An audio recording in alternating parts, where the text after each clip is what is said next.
नमस्कार, आप देख रहे हैं जनगणमन और मैं हूं शीतल राजपूत। लोकसभा चुनाव के अंतिम चरण की वोटिंग भी अभी नहीं हुई। इसी बीच बीजेपी और संघ के खेमे में गहमागहमी शुरू हो गई है।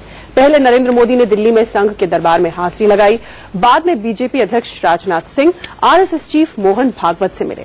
खबर है कि एक दूसरे को धन्यवाद देने के बहाने संघ और बीजेपी के नेताओं के बीच नई सरकार बनाने को लेकर चर्चा हुई। आज जनगणमन में हम इसी मुद्दे पर बहस करेंगे। हमारा सवाल है कि क्या बीजेपी को पूरा यकीन हो चला है कि देश में एनडीए की ही सरकार बनने जा रही है? अगर बीजेपी को पूरा यकीन है तो सवाल है ये सरकार बनेगी कैसे, किसकी बनेगी?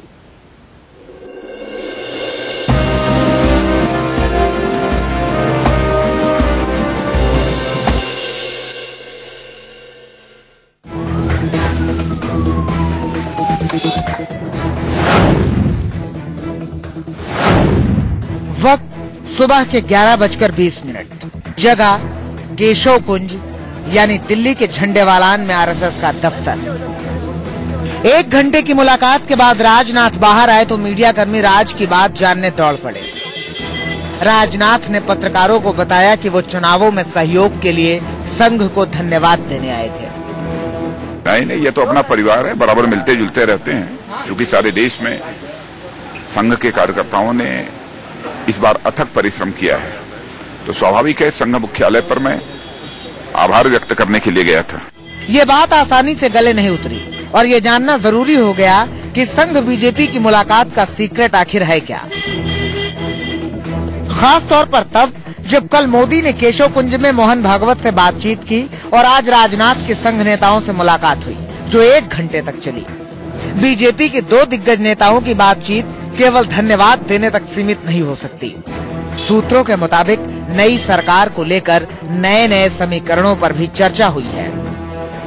नरेंद्र मोदी प्रचार के बाद यहाँ सरसंघ चालक जी मोहन भागवत थे कल, उनसे जनरली एक प्रचार वगैरह कैसे हुआ, वाराणसी में कैसे वातावरण था, देश भर में उन्होंने इतने मीटिंग किए, लाखों लोगों से मिलना हुआ, उन्होंने एक बहुत अच्छा अपने जीवन अनुभव रहा ऐसे कहा। कल उत्तर प्रदेश में चुनाव प्रचार खत्म कर मोदी दिल्ली लौटे और अटल बिहारी वाजपेयी से मिलने पहुंचे। उसके बाद मोदी राजनाथ के घर पर उनसे मिले। यहां से वो केशव कुंज पहुंचे और संघ प्रमुख समेत अन्य संघ नेताओं के साथ डिनर पर 2 घंटे तक बातचीत की। भारतीय जनता पार्टी के अंदर वो करेंगे, वो यहाँ कोई ऐसे कोई स्ट्रेटेजी पॉलिटिकल सिनेरियो नहीं हुआ। वो एक सरसंघ चालक जी यहाँ थे, ऐसे उनको मालूम हुआ वो अटल जी से मिलने के लिए दिल्ली आए थे, ऐसे उन्होंने कहा। स्वाभाविक है मोहन भागवत जी भी आए, मैं मिलके जाऊंगा। राजनाथ जी भी ऐसे मिलने आए थे। सरकारी भागवत जी तो नहीं है, आज सुबह 4 बजे वो चले गए हैं उनके प्रवास पर। और राजनाथ सिंह जी, सरकारी जी भैया जी जोशी, सोनी जी, सुरेश जी सोनी सह सरकार्यवाह और हम भी थे। हम लोगों से वो मिले, जनरली बातचीत कैसे देश भर के वातावरण, लगभग कल नरेंद्र मोदी से जैसे बात हुई उसी प्रकार देश भर के अच्छे वातावरण हैं। एक एनडीए के समर्थन में, मोदी जी के लहर के बारे में वो सब बात हुई। बताया जा रहा है कि मोदी राजनाथ से संघ की मुलाकात में बीजेपी के कुछ बड़े नेताओं को नई सरकार में सम्मानजनक पद देने पर भी चर्चा हुई है। कुछ दिन पहले पार्टी के सीनियर नेता मुरली मनोहर जोशी भी मोहन भागवत से मिले थे। इस मुलाकात के बारे में कहा गया है कि जोशी जी पुराने नेताओं को सम्मानजनक पद देने की पैरवी करने नागपुर गए थे। फिलहाल संघ और बीजेपी से जो संकेत मिल रहे हैं उससे एक बात तो साफ है कि बीजेपी सरकार बनाने को लेकर कॉन्फिडेंट दिख रही है। लेकिन बड़ा सवाल है कि अगर ऐसा है तो बीजेपी के इस भरोसे का आधार क्या है। नेहा केसरी के साथ यतेंद्र शर्मा, दिल्ली, इंडिया न्यूज।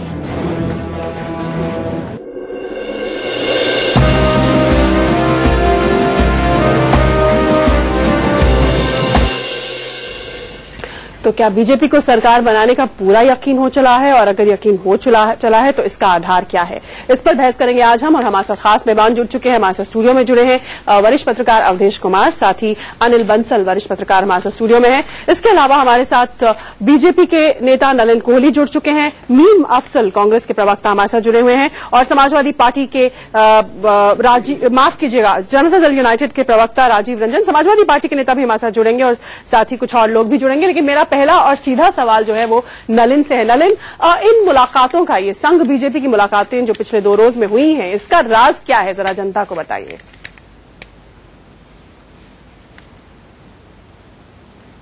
राज क्या है? कोई राज है ही नहीं।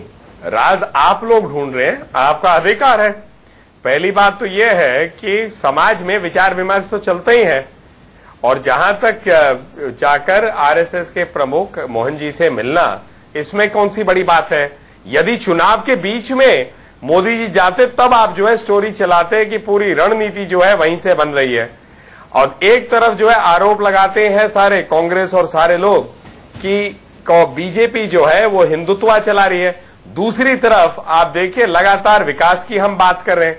तो ये सारे आरोप कांग्रेस पार्टी लगाना चाहती है, इसलिए क्योंकि वो समझ रहे हैं कि जनादेश कहीं ना कहीं उनके साथ नहीं जुड़ रहा, समझ रहे हैं कि उनके पास जवाबदेही नहीं है कुछ महंगाई के लिए, भ्रष्टाचार के लिए, बेरोजगारी के लिए, महिला सुरक्षा के लिए, किसानों की दुर्दशा के लिए, और इस सब के लेते कुछ ना कुछ इशू बनाना चाहते हैं राजनीतिक रूप से, इसीलिए इस प्रकार के बयानबाजी उनसे आ रहे हैं। मीम अफजल साहब मुस्कुरा रहे हैं, आप जवाब देना चाहेंगे?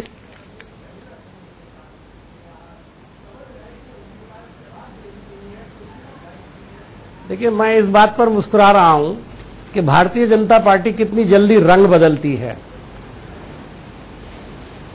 कल शाम के 5 बजे तक मोदी सरकार यहां तक के कहा जाता कि हर वोट जो पड़ेगा बीजेपी को वो मुझे पड़ेगा। मोदी जी ने खुद कहा था वो मोदी तक पहुंचेगा सीधा, और शाम के 5 बजे अचानक मोदी सरकार से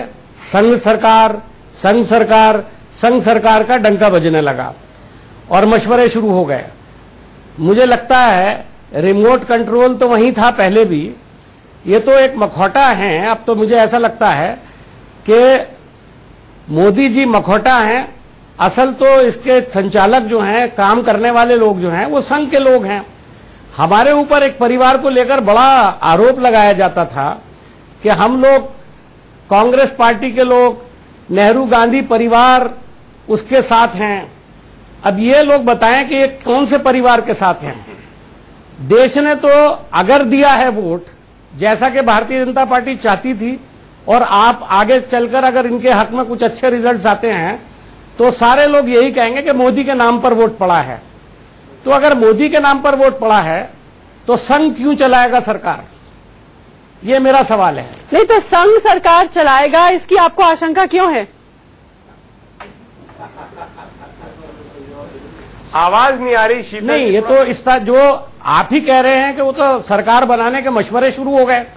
सुबह से टेलीविजन पर मैं जितने भी चैनल देख रहा हूं, सब बोल रहे हैं कि कवायद शुरू हो गई है सरकार की। अच्छा ठीक है, चलिए आपका जो मूल मुद्दा है ना वो मैं बीजेपी तक पहुंचाती हूँ। नलिन, क्या आप मेरी आवाज सुन पा रहे हैं? फहमी है तो मेरा पूछना यह है कि संघ परिवार से मशवरा करके या के आदेश पर सरकार बनेगी क्या? नलिन, क्या आप मेरी आवाज सुन पा रहे हैं? आपसे मशवरा करें आकर के क्या भाजपा के नेता? ऐसा है शीतल जी, मैं आपको बता देता हूँ। मैं ऐसा है पहले बता दूं, क्या है कि पीसीआर को कह दीजिए मुझे डायरेक्ट दे दीजिए, अभी वाया स्टूडियो दे रहे तो बहुत हल्की आवाज आ रही है, आपकी क्लियर है, लेकिन जो डिबेट आपके चलिए कर रहे हैं मेरी तरह ओबी पे, वो मैं उनसे कहती हूँ, लेकिन फिलहाल उनका सवाल मैं आप तक पहुंचाती हूँ। मीम अफजल ये कह रहे हैं कि देश को ये आशंका है, उनकी पार्टी को ये आशंका है कि जो ये सलाह मशवरों का दौर शुरू हुआ है, सरकार बीजेपी की संघ चलाने वाला है। जहां रिमोट कंट्रोल है वो तो इसी प्रकार की नजरिया से देखेंगे। मुझे पूरे विश्व में एक उदाहरण दे दीजिए कि एक युवा नेता जो उपाध्यक्ष है पार्टी के, राहुल गांधी जी अध्यक्ष भी नहीं है, जब देश के प्रधानमंत्री किसी और देश में हो, विदेश में हो, तो वो मीडिया के सामने आते हैं, एक ऑर्डिनेंस को फाड़ते हैं, कहते कूड़े के डब्बे के लायक है, और प्रधानमंत्री पद की गरिमा तो वैसे ही खत्म कर रखी है इन्होंने 10 साल में। उसके बाद ये कहा, तो ये है रिमोट कंट्रोल का एक असली उदाहरण। ऐसा मुझे कहीं पर भी कभी भी किसी देश में, और भारत में तो कभी भी नहीं ऐसा दिखा। और वो जब इस मॉडल से ये लोग, इनका मॉडल जब ऐसा चलता है तो ये वही चश्मा लगाकर कहते हैं कि भाई मॉडल जो है ऐसा बीजेपी में होगा। भाजपा राजनीतिक पार्टी है, संघ जो है एक सांस्कृतिक पार्टी है, विचारधारा के हमारे बीच में मेल है। विचारधारा की जहां तक बात है, यदि देश हित में कोई बात कोई भी कर रहा हो तो मैं नहीं मानता संघ उनका समर्थन नहीं करेंगे। संघ तो किसी भी राष्ट्रवादी सोच की किसी भी चीज को हमेशा वो समर्थन देंगे। तो ये रिमोट कंट्रोल मॉडल कांग्रेस का आरोप है, क्योंकि ये खुद उससे ग्रसित है। चलिए मैं आती हूं, एक तीसरा पक्ष लेती हूं। अवधेश जी, ये तो बहस छिड़ गई कि सरकार बनेगी बीजेपी की, लेकिन पहला सवाल तो ये कि सरकार बनने जा रही है क्या इनकी? देखो, ये पहला 1977, 1989 और 1999 के बाद ये पहला चुनाव है जिसने पूरे देश में एक्सट्रीम एक्साइटमेंट पैदा किया है, जिसने एकदम चरम सीमा का रोमांच पैदा किया है। ये पहला चुनाव है जिसमें हमने देखा है कि जनता की अभिरुचि, मीडिया की अभिरुचि, आम लोगों की अभिरुचि, विदेश में रहने वाले एनआरआई की अभिरुचि, वो इतना सघन हुआ है। तो जब इस प्रकार का माहौल होता है तो जरा चुनाव परिणाम का बिल्कुल सटीक आकलन कठिन हो जाता है। हाँ, और इस समय अच्छा हम लोग पत्रकार हैं, हमारी समस्या ये है कि हम कुछ देखते हुए भी इस समय अगर घोषणा कर दें कुछ, तो कल मीम अफजल साहब और राजीव रंजन जी 20 वर्षों तक जहां मैं मिलूंगा, चाहे डिस्कशन में चाहे अखबारों में लिखूंगा, तो वो कहेंगे कि भैया आपने उस समय कहा था। घोषणा की बात नहीं कह रही हूं मैं। ना, मैं कह रहा हूं इसीलिए कह रहा हूं। देखो, 2-3 बातें साफ हैं। घोषणा तो कोई कर ही नहीं सकता। 2-3 बातें साफ हैं। इस चुनाव में जो एक्साइटमेंट दिखा है एक व्यक्ति के प्रति, जो उसका प्रभाव पूरे देश में दिखा है, वो बहुत तटस्थता से भी विश्लेषण करोगे तो एक बात बहुत साफ है कि लोगों ने इस बार कांग्रेस को कम से कम सत्ता के केंद्र से बाहर करने का मन बना लिया है, इसमें मुझे कोई डाउट नहीं है। अब इसका आंकड़े भी आप देख लीजिए, एकदम सीधा 33 सीटें उसको सबसे अधिक थी आपको आंध्र प्रदेश से, एकदम खत्म है पार्टी वहां से।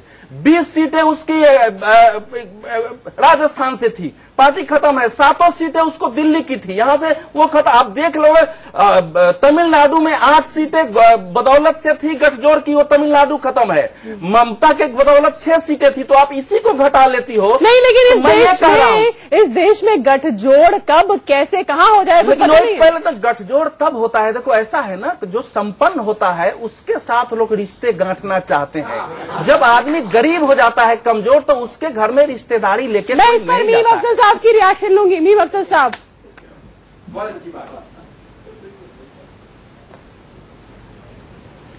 तो इसका मतलब तो ये है कि जो भाई अभी तबसरा कर रहे थे, मैं अवधेश तो मुझे लग रहा था कि ये जर्नलिस्ट कम है, भारतीय जनता पार्टी के पक्षधर ज्यादा हैं, और मेरे ख्याल में जो वहां लोग बैठे तालियां बजा रहे हैं, जनता है, वो भी लगता है कि काफी खुश हैं इनसे। नहीं, वो आम जनता है। नलिन कोहली जी की बात सुनकर भी अच्छी तालियां बजा रहे हैं लोग। बहरहाल ये तो आपके स्टूडियो का माहौल है, मैं क्या कह सकता हूं। लेकिन मैं इतना बताना चाहता हूं कि शायद ये कहना चाह रहे हैं कि इनके पास बहुत सारे लोग रिश्तेदारी करने आएंगे, ऐसी इनकी उम्मीद है। तो वो जो 272 का आंकड़ा लेकर के चले थे, वो कहां चला गया भाई? आप तो 272 लेके ही आ रहे हो। नहीं, अभी कांग्रेस की बात कर रहा था पहले मैं। मीम अफजल साहब आ रहे हो, एकदम पेंट कर देते हैं हम लोगों को भी कि ये भाजपा ही हो गए। अरे कांग्रेस की पहले बात कर लीजिए, भाजपा उसके बाद करेंगे। अच्छा, नलिन कुछ कहना चाह रहे हैं। नलिन, आप परेशान क्यों हो रहे हो? इसलिए कि पहले कांग्रेस की बात कर लीजिए ना, आप पेंट करते हैं। हमारी परेशानी क्यों देख रहे हैं आप हमारी?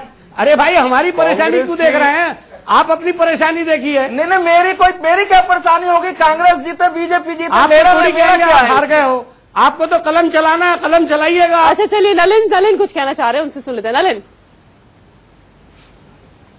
मैं इतना ही कह रहा हूं कि जो अफजल साहब कह रहे हैं ये स्पष्ट रूप से कांग्रेस की हताशा का पराकाष्ठा दिखाती है, क्योंकि कहीं ना कहीं जब वो देख रहे हैं कि जो भी तथ्य उनके सामने आ रहे हैं, तो वो पहले तो अवधेश जी को भाजपा ही बोल रहे हैं, जनता ताली बजा रही है तो कह रहे हैं ये सारे भाजपा समर्थक है। भाई, समर्थन तो जो देता है, वोट का समर्थन बोल नहीं रहा हूं भाई, माफ कीजिएगा। और महंगाई, भ्रष्टाचार, बेरोजगारी सब लेते, ये सारी विषय जो है, मैं मानना चाहूंगा कि ऐसी जनता कौन सी होगी जो 10 साल में महंगाई, भ्रष्टाचार, बेरोजगारी, गिरती अर्थव्यवस्था, किसानों की दुर्दशा के लिए वोट देगी।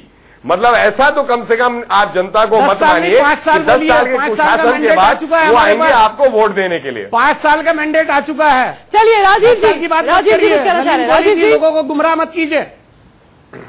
5 साल का मैंडेट आ चुका है, 5 साल की बात करिए, उसका मैंडेट 16 को आएगा। चलिए राजीव जी की बात करिए। राजीव जी, लोगों को गुमराह मत कीजिए। 5 साल का मैंडेट आ चुका है, 5 साल की बात करिए, उसका मैंडेट 16 को आएगा। चलिए अफजल साहब, आप ये तो मान लेना कि पिछले 5 साल आपके कोई दिक्कत नहीं, तो आपका ये रिकॉर्ड है कि 5 साल में आपने इतना बंटाधार कर दिया देश का, तो ये तो और ज्यादा खराब हुआ। जो 10 साल लगने चाहिए थे उसको तो आपने 5 में कर दिया, तो गनीमत है ये तो आप अपने आप पे। 5 साल में हमने जो किया था तो हमारी सीटें बढ़ी थी, और आपको तो इंडिया शाइनिंग हो रहा था, तब भी आप हारे थे, और 2009 में भी आप हारे थे। कोई बात नहीं, लगभग 100 घंटे रह गए हैं अफजल साहब, चुनाव का रिजल्ट आ जाएगा। कोई बात कैसे नहीं, चलिए 2014 ये 2014 की बात करेंगे हम। राजीव जी आपको बोलना पड़ेगा, यहाँ कोई इंतजार नहीं करेगा, सब आपस में बात कर रहे हैं। नहीं 2014 तो आप 10 साल क्यों कहते हो? मैं वही कहना चाहता हूँ, जिस तरीके से सरकार बनाने को लेकर के भारतीय जनता पार्टी आश्वस्त दिख रही है, चुनावी रणनीति के लिहाजे से ये बिल्कुल सही है उनका तरीका, लेकिन सच्चाई इसके विपरीत है। देश त्रिशंकु लोकसभा की तरफ बढ़ रहा है, और जिस तरीके के आसार हैं, न कांग्रेस न भारतीय जनता पार्टी देश में सरकार बनने की स्थिति, गैर कांग्रेस गैर भाजपा सरकार बनने की स्थिति बन रही है। और जहां तक संघ और भाजपा के रिश्तों को लेकर के आज जो है तौबा आपके स्टूडियो में है, ये प्रासंगिक ही नहीं है। संघ के साथ भारतीय जनता पार्टी के रिश्तों पर बहस की जरूरत इसलिए नहीं है कि संघ पूरी तरह से एक अंडरटेकिंग जो सरदार वल्लभ भाई पटेल ने प्रतिबंध लगाने के बाद उनसे मांगा था कि अगर आप प्रतिबंध से मुक्त होना चाहते हैं तो आप बताइए कि आप एक राजनीतिक रुझान के संगठन नहीं है, और जो उन्होंने अंडरटेकिंग दिया था कि ये एक सांस्कृतिक संगठन है, बस उसके कारण ही इन्होंने एक पॉलिटिकल विंग बना करके पहले जनसंघ को नर्स किया, आज वो भाजपा को नर्स कर रहे हैं। ये सामान्य चीजें हैं। ये जो सरकार के संभावित सरकार के गठन को लेकर के अटकलें हैं, सरकार भारतीय जनता पार्टी की बन रही है या जादुई आंकड़े से फासला बढ़ गया है बहुत ज्यादा, चिंता की कई वजह हो सकती है आरएसएस और भाजपा के नेताओं के बीच। इस पर खुलासा आरएसएस करे या भाजपा करे, लेकिन निश्चित तौर पर जो इनकी कोशिशें हैं वो सरकार बनाने की दिशा में नहीं बढ़ रही है। 300 के पार जा रहा है। ये आंकड़ा मत बोलिए। ये जनता के बीच से एक विचार है। नलिन आप इसका जवाब देना चाहेंगे? 16 तारीख को पता चल जाएगा अवधेश जी। 17 साल सरकार चलाई आपने, तब आपको भाजपा खराब नहीं लगी, और जब आरएसएस के दफ्तर में जाते थे जब आपको खराब नहीं लगती थी आरएसएस? नहीं है। अब आरएसएस खराब लग रही है आपको? की बात की, अवधेश जी ने 89 की बात की, देश एक साथ खड़ा था, और आज देश विभाजित है। ये चुनाव देश के कई संप्रदायों के बीच जिस तरीके से सांप्रदायिक विभाजन, ठीक है में मीम अफजल साहब क्या कर रहे थे जरा ये भी पूछिए, मुझे वो भी याद है कि ये बीपी सिंह और किसके बीच एक दूसरे को भाजपाई कह रहे हैं। मैं भी इनको जान रहा हूं 25 साल से। मीम अफजल साहब जो है बुखारी और बीपी सिंह के बीच एकता का काम कर रहे थे, इनकी भूमिका वो थी। अब ये कई चीजें बुलवाना चाह रहे हैं। हमारा तो, मुझे तो देश जानता है कि मैं एकदम फक्कर आदमी उसी तरह से काम करता हूं, लेकिन 10 बातें वो बता दे सकता हूं, लेकिन निजी स्तर पर मैंने मीम अफजल साहब कभी आपके खिलाफ कुछ बोला नहीं है। आप मुद्दों की बजाय बार बार मुझे पेंट करते हैं, तो मुझे कई बातें आपको कह देनी पड़ेगी। ख्याल में आप फक्कड़ आदमी नहीं है, अब आप फक्कड़ आदमी नहीं है भैया, हो तो वही आप भी जानते हो। चलिए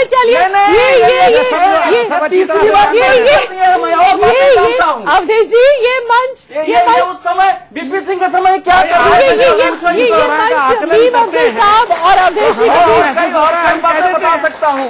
चलिए ये मंच मीम अफजल साहब और अवधेश जी के बीच निजी जो बात ये सार्वजनिक है। व्हाट ही वाज डूइंग वो पॉलिटिक्स था नवासी में, वो आपके ऊपर निजी है। इसलिए कहना कि 89 में तो ये कर रहे थे, आप नहीं है। अवधेश जी फक्कड़ नहीं है, तो कम से कम हम लोग ये चाहते हैं कि मीम अफजल भी लाल मुजफ्फर ना बने। चलिए ये इसका जवाब दीजिए, लाल मुझक्कड़ क्यों बने हुए अभी भी आप? नलिन आप कुछ कहना चाह रहे थे, और उसके बाद फिर मैं प्रेम शुक्ला के पास आऊंगी दोबारा। जी, मैं इतना कहना चाहूंगा कि राजीव रंजन जी ने अभी कहा कि एक थर्ड फ्रंट की सरकार बनेगी। ये आशावादी सोच जरूर जेडीयू की, क्योंकि थर्ड फ्रंट जो है उसमें अभी तक जो स्पष्ट रूप से प्रधानमंत्री उम्मीदवार की घोषणा खुद स्वयं किसी ने की है तो वो नीतीश कुमार जी ने, और किसी ने वो संगठन जो लूसली बेस्ड है और किसी ने नहीं कही। तो वो तो चाहेंगे ही कि एक थर्ड फ्रंट की सरकार हो, लेकिन क्या वो थर्ड फ्रंट की बाकी पार्टियां जो है नीतीश जी को मानते भी है प्रधानमंत्री पद के उम्मीदवार या लायक, इस पर आज तक कुछ नहीं हुआ। तीसरे मोर्चे का स्वरूप, चाहे वो तीसरा मोर्चा हो या फेडरल फ्रंट हो, मैंने ये कहा गैर कांग्रेस गैर भाजपा और नेता पहले क्यों थोपते हैं, ये तो जनादेश का अपमान है।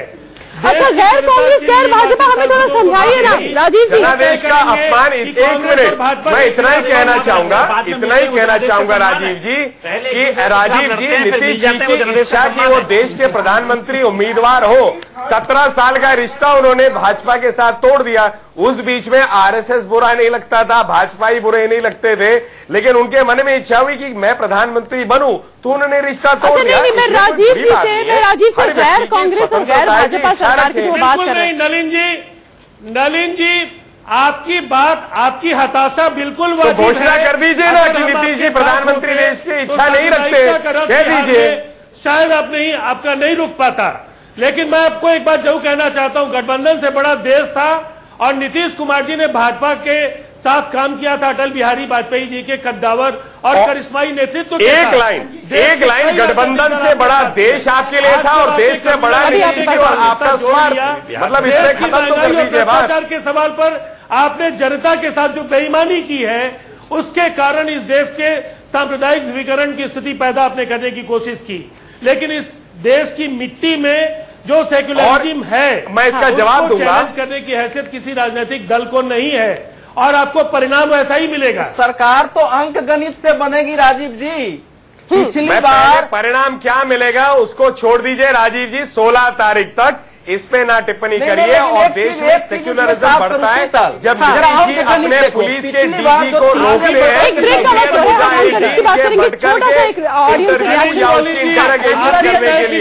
ये बड़ा अजीब आपका देश का मॉडल है। कैसा मॉडल है ये राजीव जी? क्योंकि आपका जो है ना अस्तित्व जो है ना जेडीयू का, जनता दल का, जो भाजपा के वजह से आया था मार्केट में, वो खत्म होने की पोजीशन आ गया है। और 16 तारीख के बाद आप जो है ना ये टीवी के चैनल पर आप लोग आएंगे नहीं कभी भी। अब जो हाल हो गया था पासवान जी का, उससे भी बदतर आप लोग का हाल होगा, क्योंकि आप लोगों ने अगर आपने लोगों को बिठाया है, आप लोगों ने। राजीव जी से छोटा रिएक्शन जनता का, ये जो दुर्भाग्य आपके विचार एक आया है इस पर। नहीं, मैं आपको एक बात शीतल जी जरूर कहना चाहूंगा, अपने स्टूडियो में बैठे लोग अगर किसी दल के समर्थक के तौर पर आपके यहां बैठाए गए हैं, तो ये आपके इंटेग्रिटी के लिए भी अच्छी बात नहीं है। जिस तरह की आप आम जनता है राजीव जी, आम जनता है। चलिए समर्थक नहीं बैठे हैं, एक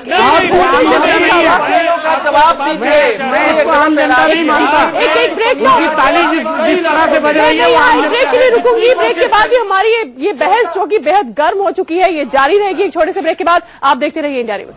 हमारी ये बहस और हमारे खास पैनल हमारे साथ जुड़ा हुआ है। बीजेपी को पूरा कॉन्फिडेंस है कि वो अपने बूते पर सरकार बना लेगी, एनडीए सरकार बना लेगी। कांग्रेस कहती है कि बीजेपी की सरकार बनेगी अगर तो वो संघ चलाएगा। और दूसरी ओर जेडीयू, हमने अभी राजीव रंजन को सुना, उनका कहना है कि नहीं, तीसरे मोर्चे को रूल आउट नहीं कर सकते, सरकार बनेगी तो तीसरे मोर्चे की बनेगी। अंक गणित क्या कहता है अवधेश जी? अंक गणित सबसे अहम अंक गणित है। देखो, अंक गणित को 3 भाग में बांट के देखना होगा। ये जो अभी हमारी 15वीं संसद थी, तो जिन लोगों ने तीसरा मोर्चा बनाने की कोशिश की, उनकी टोटल सीट जब मैं जोड़ता हूं तो 95 सीटें होती हैं, जिनमें जनता दल यू की 22 भी है। तो आप अब इसी में देखो, केवल इसमें एआईडीएमके अगर आती है थर्ड फ्रंट में, जो कि बाहर निकल गई है, उसको भी मैंने जोड़ लिया है, तो उसकी सीटें बढ़ सकती है। बाकी मुझे बताओ, क्या सीपीएम की सीट बढ़ने वाली है, क्या एसपी की सीट बढ़ने वाली है? जेडीयू को 20 सीटें थी, अगर 5 सीटें आ जाए तो बहुत है। तो बिना अंक गणित के सरकार कैसे बनेगी? पहली बात तो यह है। इसलिए मुझे अगर वो स्थिति 1996 की तरह कुछ बनाया जाए, बीजेपी बिल्कुल पीछे हो जाए तो लगता है। लेकिन चुनाव आयोग ने जो इस बार आंकड़ा दिया है कल परसों, वो बहुत कुछ कह रहा है। चुनाव आयोग ये कह रहा है कि इतिहास में पहली बार किसी चुनाव में करीब 13 से 14 करोड़ ज्यादा लोगों ने पिछले चुनाव के मुकाबले वोट डाला है। ये हो सकता है कि करीब 15 करोड़ तक आंकड़े पहुंच जाए। कांग्रेस को पिछली बार 11 करोड़ 91 लाख वोट आए थे, तो इस बार अगर 14 करोड़ वोट ही बढ़ जा रहा है, तो कांग्रेस के वोट से तो ज्यादा लोगों ने वोट डाला है। कौन लोग हैं? ये क्यों निकल के इतना वोट डाल रहे हैं? ऐसा कभी नहीं हुआ है। तो हो सकता है एक ऐसा अंडर करंट हो जो हम सब लोगों के सारे आकलन को ध्वस्त कर दे और ऐसा अंगणित आ जाए जिसकी हम कल्पना नहीं कर रहे हैं। इसीलिए जो हम लोगों ने आकलन किया है उसको बोलने और कहने से डर रहा हूं। कल आईबी से भी मेरी बात हुई, उसने भी एक आकलन किया है। तो ये जो चुनाव है देश का इतना एक्साइटमेंट वाला, इतनी अधिक वोटिंग वाला, इतने अधिक सघन बहस वाला ये चुनाव लंबे, लोग कहते हैं मुद्दों का नहीं है, सारे मुद्दों पर बहस हुई है, व्यक्तियों पर बहस हुई है, पार्टियों पर बहस हुई है। इसलिए परिणाम जो आएगा वो हो सकता है कि बाकी लोगों के लिए अप्रत्याशित हो। हाँ राजीव जी, अवधेश जी, आईबी इनपुट्स का इस्तेमाल किस हैसियत से आप कर रहे हैं? नहीं, मेरी समझ में नहीं आ रहा है। इनपुट का इस्तेमाल किया देने के लिए मैंने इनपुट, आप आईबी इनपुट्स का इस्तेमाल कर रहे हैं, तो आप देख चुके हैं कि राहुल गांधी को इसकी सफाई देनी पड़ी। ये नहीं, आपने गलत दिशा में मत कीजिए। मैंने राजीव जी हमें मुद्दे से भटकना नहीं चाहिए। नहीं, मैं इस बात को आगे नहीं बढ़ने दूंगी कि ये मुद्दे से भटकने वाली बात होगी। अनिल जी, हम अंकगणित की बात कर रहे हैं जो कि मूल बात है, जैसा कि एक अंडरकरेंट की बात अवधेश जी कह रहे हैं और कई लोग कह रहे हैं। आपके मुताबिक अंकगणित क्या? देखिए शीतल जी, आप 2-3 चीजों को देखिए। 1999 में जब वाजपेयी जी की सरकार बनी एनडीए की क्लियर मेजोरिटी के साथ, या मोर देन मेजोरिटी, 181 सीटें बीजेपी की उस चुनाव में आई थी और कांग्रेस 100 के कुछ 106 के आसपास वहां उस चुनाव में सिमटी थी। इस बार कांग्रेस 112 हो गई थी। कांग्रेस को माना जा रहा है कि वो 100 के आसपास या उससे नीचे चली जाएगी। बीजेपी 181 से बढ़ेगी, इसमें किसी को संदेह नहीं है, जो अटल जी के समय में 1999 में आई थी। तो थर्ड फ्रंट की जो अवधेश जी ने कहा किसकी सीटें बढ़ रही, थर्ड फ्रंट है क्या? देखिए, एक तो मुझे इस पर आपत्ति है, राजनीतिक दल एक दूसरे को सांप्रदायिक कहें, मुझे इस पर कोई आपत्ति नहीं है, भाजपा को सांप्रदायिक कहें, संघ को कहें, लेकिन अगर कोई भाजपा का समर्थन करता है वो सांप्रदायिक कैसे हो सकता है? 53% लोगों ने महंत अवैधनाथ को पिछले चुनाव में क्लियर मैंडेट दिया था गोरखपुर में, तो क्या गोरखपुर के 53% लोग सांप्रदायिक हो गए? ये बिल्कुल मापदंड बिल्कुल गलत है। मतदाताओं को सांप्रदायिक नहीं कह सकते। दूसरी बात है, एक और जो मैं कहूंगा आपको, थर्ड फ्रंट बनाने के लिए हमेशा आप याद कीजिए, या तो हमारे पास हरकिशन सिंह सुरजीत थे या हमारे पास वीपी सिंह थे। आज ना वीपी सिंह है ना हरकिशन सिंह सुरजीत हैं। जो लोग आपस में बैठने को तैयार नहीं है, समाजवादी पार्टी, बहुजन समाज पार्टी की आपस में बातचीत नहीं है। मायावती 5 साल तक विधानसभा का मुंह नहीं देखेंगी। आपने सोचा ये कि उत्तर प्रदेश में अगर अखिलेश की सरकार बनी तो मायावती ने विधानसभा से इस्तीफा दे दिया, वो राज्यसभा की मेंबर हो गई, वो जाएंगी नहीं विधानसभा के अंदर। ये थर्ड फ्रंट के दलों की स्थिति है। ममता बनर्जी, लेफ्ट फ्रंट एक दूसरे की मुंह नहीं देखेंगे। एडीएमके, एआईएडीएमके और डीएमके आपस में कभी बात नहीं कर सकते। क्या थर्ड फ्रंट की आप बात कर रहे हैं? चलिए, कोई नेता नहीं है। इस पर मैं प्रेम शुक्ला जी से रिएक्शन लूंगी। प्रेम शुक्ला जी, ये जो राजीव जी आप, चलिए राजीव जी आप इस पर जवाब दे दीजिए, फिर प्रेम शुक्ला के पास। ये आपसे जुड़ा हुआ मसला की थर्ड फ्रंट की बात आपने उठाई, मैं वही कहना चाहता हूं।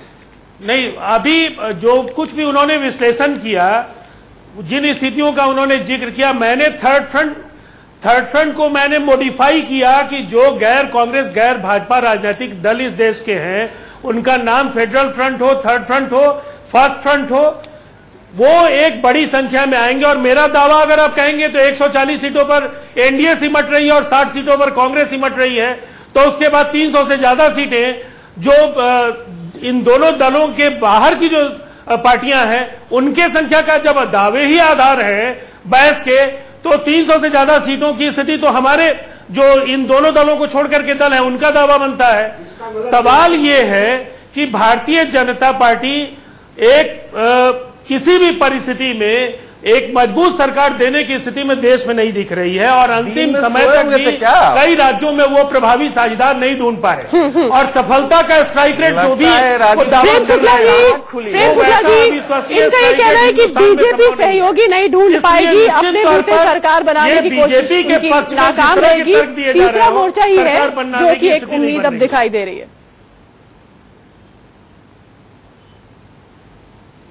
प्रेम शुक्ला जी, देखिए, चूंकि हम लोगों का सौभाग्य है कि संयुक्त प्रगतिशील गठबंधन सरकार का तीसरा संस्करण नहीं आने वाला है। न डॉक्टर मनमोहन सिंह प्रधानमंत्री बनने वाले हैं, न युवराज के सपने पूरे होने वाले हैं।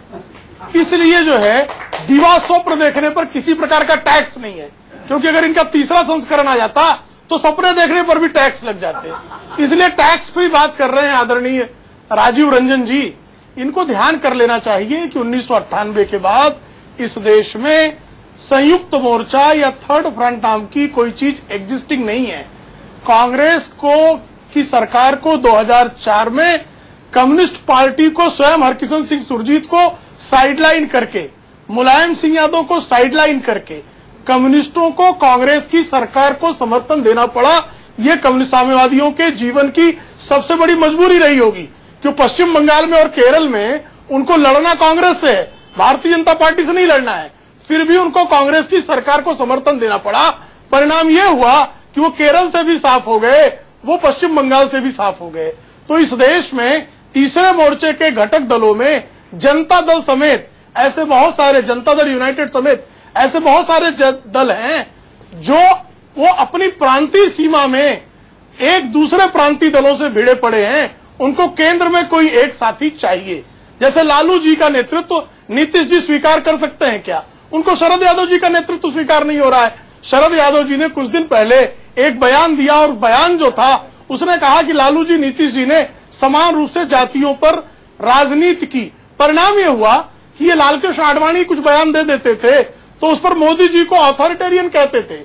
यहां हुआ क्या कि उनको अपने बयान को वापस लेना पड़ा और न चाहते हुए भी उन अरविंद केजरीवाल के प्रचार में जाना पड़ा, जिनकी लोकसभा में खड़े रहकर जन लोकपाल बिल के मुद्दे पर वस्त्र हरण किया। उन्होंने अपने बयान का खंडन किया, जुबान की सिस्टम बताया और इसी चैनल पर सुन तो लीजिए, दीपक जरा संयम रखिए, संयम तो रख लीजिए। मैं अभी उस पर और खंडन, देखिए मैं आपको टोक नहीं रहा हूँ, उन्होंने मैं आपको टोक नहीं रहा हूँ, मैं टोकूंगा, मैं टोक दूंगा, आप पोंक देंगे, अच्छा नहीं लगेगा।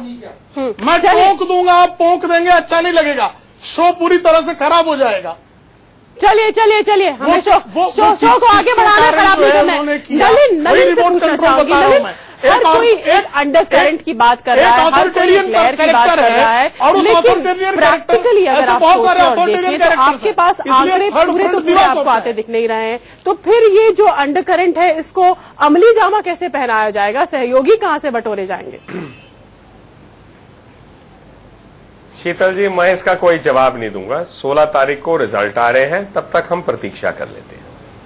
आप कुछ नहीं कहना चाहेंगे इस पर? ठीक है, ये जो अंडर करंट की बात अवधेश जी हम बार बार सुनते आ रहे हैं, कहेंगे हम, आपने कैसे इस निष्कर्ष पे आप पहुंचे हैं कि आप कैसे इस निष्कर्ष पे पहुंच रहे हैं बहन जी कि हमारे नंबर नहीं आ रहे? अभी तो एक फेज वोटिंग कल बाकी है, उसके बाद कल शाम को एग्जिट पोल होगा।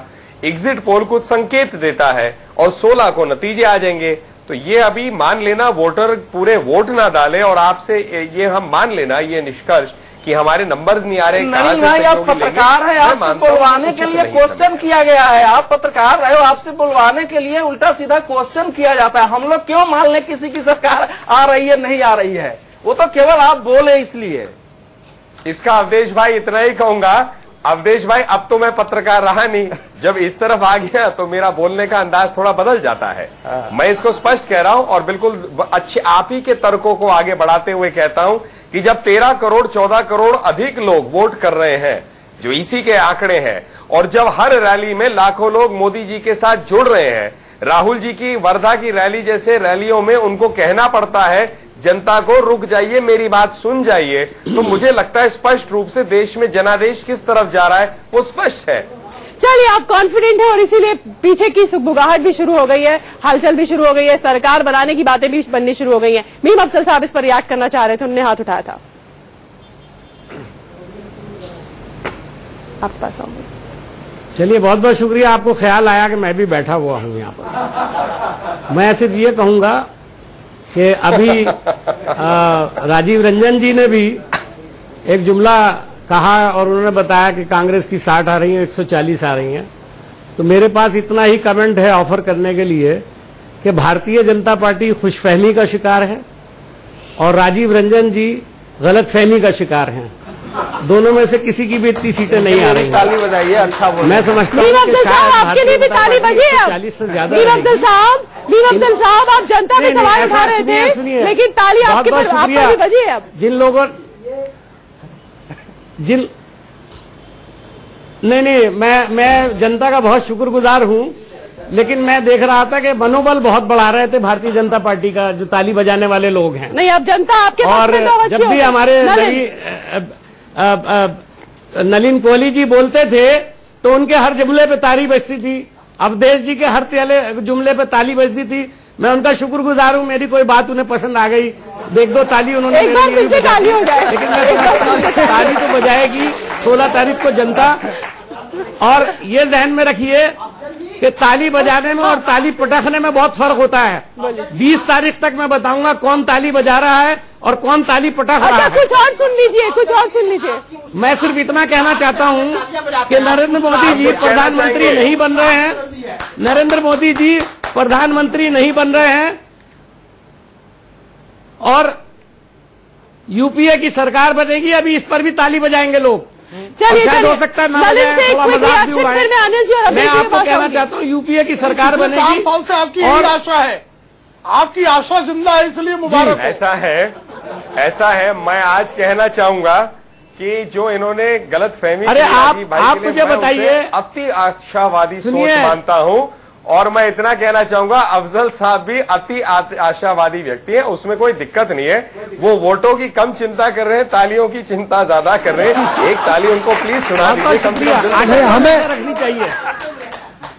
चलिए जनता के पास आते हैं। हाँ। देखिए कितनी ताली बजा रहे हैं लोग। हम अफजल साहब आपकी बात मान रहे हैं, अफजल साहब आपकी बात मान रहे हैं। तीसरे मोर्चे को 100 से कम मिल रही है और रंजन जी की बात मान रहे हैं आपको 60 मिल रही है। दोनों को माइनस कर दें, ताली पहले कर, दोनों को माइनस कर दें तो 343 हो गई बीजेपी की।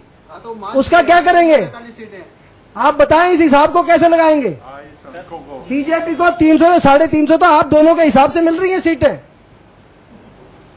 रंजन जी तीसरे मोर्चे और कांग्रेस के दोनों के बिहार पर बात कर रहा हूँ। नहीं, हमारे हिसाब से नहीं मिल रही हैं, आपके हिसाब से मिल रही हैं। मैं तो अरे साहब आप उनके हिसाब से आपको सवाल जा रहे हैं। आपका सवाल हो गया। मोदी जी की हवा चल रही है, उन्होंने देश के अंदर एक रेवोल्यूशन लेकर के आए हैं। आप 400 से कम बात करेंगे तो अच्छा नहीं लगेगा। चलिए आप देखो ऐसा, एक सेकंड तो मोदी के नाम हमने का कोई क्या फिगर नहीं दिया। मोदी के नाम का अर्थ है कि पक्ष और विपक्ष दोनों में लहर। ये नहीं है कि मोदी के केवल पक्ष में है, पक्ष और विपक्ष दोनों में लहर। और चूंकि इस चुनाव का मुख्य केंद्र बिंदु मोदी है, इसलिए जो चुनाव परिणाम आएगा और मोदी वाले जो आप वाला है इसमें कोई फर्क मोदी के नाम पर अच्छा खासा बोल रहे हैं। लेकिन मीम अफजल साहब का और आदिव रंजन जी की समस्या यह है कि ये मान लेते हैं जैसे जर्नलिस्ट पक्ष में नहीं है, ऑब्जेक्टिविटी है उनकी, क्योंकि उसके पक्ष में नहीं है। जबकि हम ऑब्जेक्टिविटी है कि भैया वो भी आज मोदी की बात करते हैं, लहर से वो ज्यादा है। इसलिए परिणाम तो मोदी केंद्रित ही आएगा। वो प्रधानमंत्री बनेंगे नहीं बनेंगे ये अलग बात है, लेकिन मीम अफजल जी की तरफ हम लोग नहीं मान सकते हैं कि यूपीए बेचारी तीसरी बार लौट आ रही है। प्रधानमंत्री ने सारे विदेश के नेताओं को पत्र लिख दिया है अपने अभिवादन का। सोनिया जी उनको पार्टी देने जा रही है। पृथ्वीराज चौहान ने कह दिया है कि हम तो भैया तीसरे मोर्चे को समर्थन दे देंगे। जयराम रमेश ने कहा है नहीं हम तो शामिल हो जाएंगे। सलमान खुर्शीद ने कह ही दिया है कि हम तीसरे मोर्चे को समर्थन दे देंगे। तो अब कांग्रेस की सरकार आएगी, हम क्यों माने जब नेता नहीं मान रहे हैं तो समर्थन दे देंगे। तो अब कांग्रेस की सरकार आएगी, हम क्यों माने जब नेता नहीं मान रहे हैं तो। अच्छा अनिल जी परिणाम मोदी केंद्रित रहने वाला है निश्चित रूप से। देखिए 89 में अभी राजीव रंजन जी अवधेश जी को भी मेरा ख्याल है पॉलिटिक्स ज्वाइन कर लेनी चाहिए, अच्छी ताली बजवा लेते हैं। मोर्चा पहले बन गया था, एक राष्ट्रीय मोर्चा था और जनता दल के साथ बीजेपी के कई जगह तालमेल था। तो वो 89 में तीसरे मोर्चे की ऐसी बोफर्स के खिलाफ, राजीव गांधी के खिलाफ माहौल था। 96 में जरूर बीजेपी के पास बहुत कम नंबर था और उस समय कोई उनके साथ नहीं आ पाया था, तब संयुक्त मोर्चा की सरकार बनी थी। दुर्घटना बस आज की परिस्थितियां बदली हुई हैं। और जो दूसरी बात है, मैं सारी बातों को छोड़कर मैं राजस्थान विधानसभा के परिणाम आपको याद दिलाता हूं। भैरव सिंह शेखावत इतने बड़े नेता थे, कभी वो 200 में से 100 सीट नहीं ले पाए। इस बार 170 के करीब सीटें वसुंधरा लेकर आई। 224 सीटें अखिलेश यूपी में ले आएंगे मुलायम सिंह, ये हम लोगों को कोई अंदाज किसी को नहीं था। 160-70 ज्यादा सीटें आई नहीं थी। तो जो मतदाता का जनादेश है कुल मिला के देश में लगता है वो कहीं स्पष्ट जनादेश की 2010 बना के रखे हुए है। तो जो अवधेश जी ने कहा, मैं भविष्यवक्ता नहीं हूं, लेकिन कुछ भी आंकड़ा आ सकता है। मतदाता से ही बात की जाए। अब मैं कांग्रेस और तथाकथित तीसरे मोर्चे के समर्थक दलों से सवाल करना चाहता हूं कि चुनाव से पहले तो जनता को भ्रमित करके कांग्रेस के खिलाफ और चुनाव लड़ते हैं और उसके बाद में जाकर के अल्टीमेटली वो कांग्रेस की ही गोद में बैठ जाते हैं, चाहे वो समाजवादी पार्टी हो या बहुजन समाज पार्टी हो। जनता दल यूनाइटेड भी पूरी तरह कांग्रेस से गठबंधन के पक्ष में थी। जब गठबंधन नहीं हो पाया वो कांग्रेस के खिलाफ लड़ रही है और अगर जरूरत पड़ेगी फिर कांग्रेस का ही समर्थन करेगी। तो इस तरह जनता के साथ धोखा क्यों करते हैं? राजीव जी, गठबंधन करना है तो राजीव जी सवाल आपके लिए है। मेरा इस सवाल पर मैं इतना ही कहना चाहूंगा कि ये सवाल भारतीय जनता पार्टी से भी एक बार पूछ लीजिए कि वाइको से हाथ मिलाने में परेशानी नहीं हुई। एक तरफ राष्ट्रद्रोह के मुकदमे हैं तमिलनाडु में और उनके साथ आपने हाथ मिला लिया। भ्रष्टाचार के सवाल पर लंबी चौड़ी बातें करते थे, रामलू की पार्टी से आपका अलायंस हो गया, येदियुरप्पा को पार्टी में आपने वापस ले लिया और इस समय में नहीं, हमारे जो सवाल हैं, सवाल सुविधा के हिसाब से तय मत कीजिए। देश ये जरूर जानना चाहेगा कि आज महंगाई और भ्रष्टाचार के सवाल पर भारतीय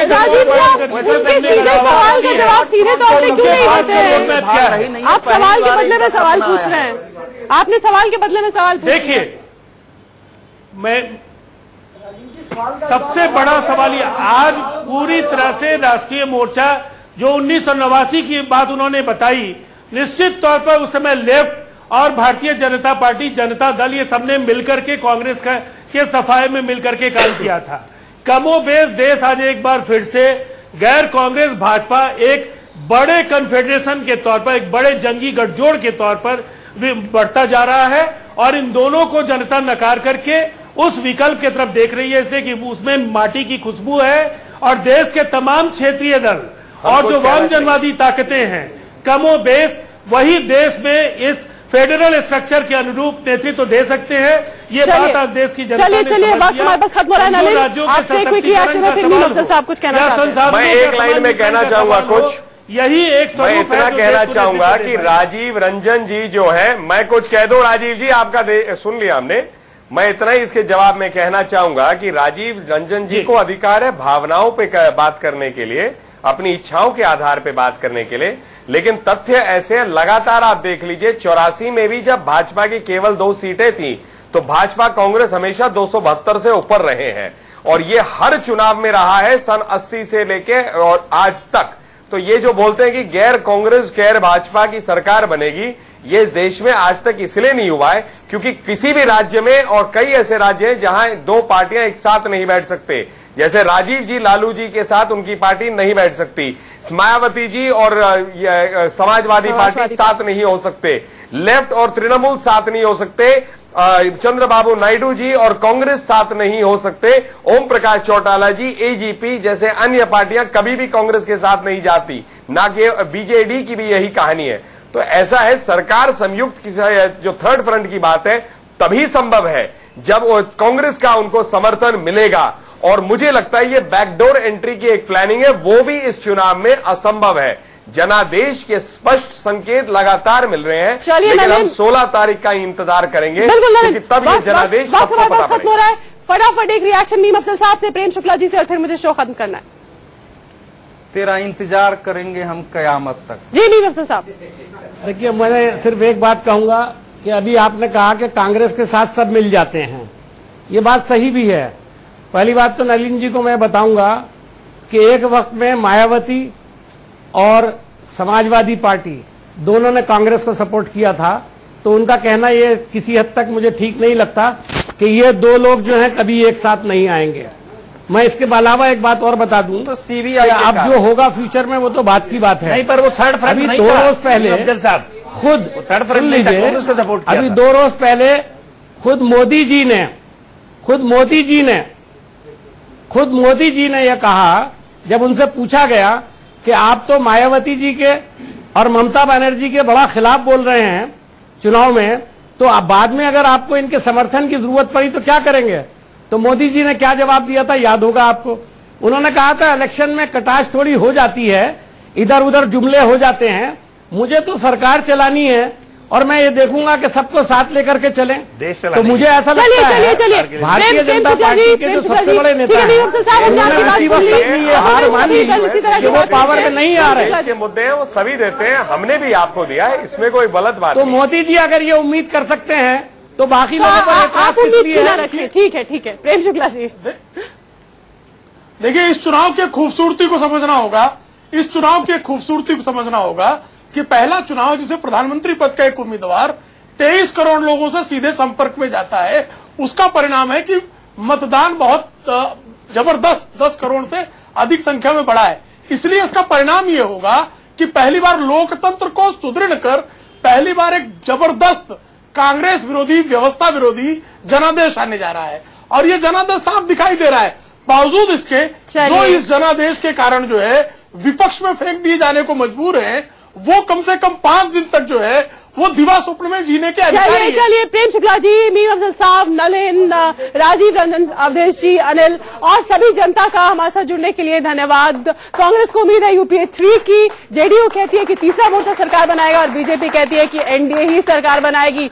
जनता जो खुलकर वोट देने के लिए बाहर आई है इस बार, उसका क्या मन है, वो क्या करती है, 16 मई को ये साफ होगा। फिलहाल इतना ही, लेकिन इंडिया न्यूज पर खबरें लगातार जारी है।